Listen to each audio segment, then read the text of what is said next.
အားလုံးပဲမင်္ဂလာပါ MBT Trading Class မှာကြိုဆိုပါရစေ Trading ဆိုတာလူတိုင်းအတွက်မဟုတ်ဘူးပြောကြတယ်အဲ့စကားကမှန်လားမှားလား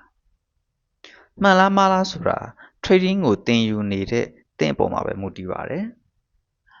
Trading ကိုအမှန်တကယ်စိတ်ဝင်စားပြီးစူးစမ်းလေ့လာသင်ယူနေသူအတွက်တော့အဲ့ဒီစကားမှားမယ်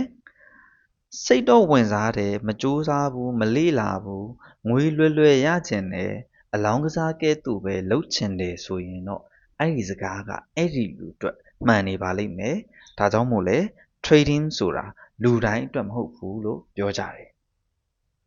ဟုတ်ပြီ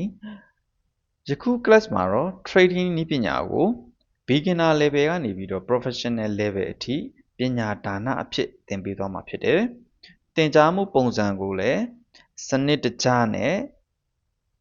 စာသင်ခန်းမှာသင်ကြားတဲ့ပုံစံအတိုင်းသင်ပေးသွားမှာဖြစ်တဲ့အတွက်ပညာကိုတန်ဖိုးထားပြီး trading ကိုအမှန်တကယ်တက်မြောက်ချင်သူအမှန်တကယ်စိတ်ဝင်စားသူအတွက်တော့ဒီသင်ခန်းစာတွေကအကျိုးရှိမှာသိကြပါတယ်အဲ့တော့သင်ခန်းစာဗီဒီယိုများကိုစနစ်တကျလေ့လာပြီးသင်ယူသွားဖို့တိုက်တွန်းပါတယ်